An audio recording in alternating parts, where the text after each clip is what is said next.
Hi, இன்னைக்கு நம்ம சிம்பு த்ரிஷா நடிப்பில் ஜிவிஎம் டைரக்ட் பண்ண விண்ணை தாண்டி வருவாயா படத்தில் யார் ரெட் ஃப்ளாக்னு பார்க்க போகிறோம்.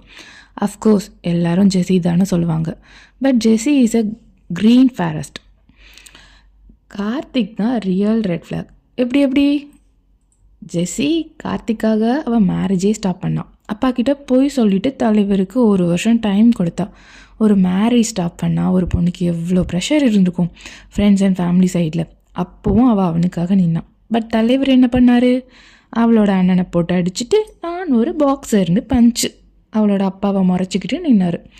கணேஷ் ஒரு டைம் சொல்வார், நாளைக்கு மேரேஜ்க்கு அப்புறம் அவங்கக்கிட்ட எப்படி சகஜமாக இருப்பேன்னு. கார்த்திக் சொல்வார், நான் நடக்கப்போ பார்த்துக்கலாம். ஆமாம், நீ நடக்கிற மாதிரி தான் பார்க்குற. உயிரை கூட கொடுக்கலாம் ஒர்த்து சார்னு சொல்கிற பொண்ணுக்காக வாய் மட்டும்தான். என்ன பண்ணார்? ஒன்றும் பண்ணலை.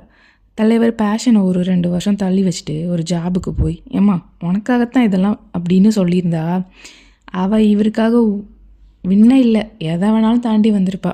ஆனால் இவர் நான் படம் பண்ணிட்டு தான் உன்னை கல்யாணம் பண்ணுவேன். இவர் படம் பண்ண ஒரு 10 வருஷம் ஆகும். அது வரை அந்த பொண்ணுக்கு அப்போ 34 வயசு, இவருக்கு 33 வயசு. அது வரை அந்த பொண்ணு வெயிட் பண்ணிக்கிட்டே இருக்கணுமா? இப்போ சொல்லுங்கள், யார் ரியல் ரெட் ஃப்ளாகுங்க?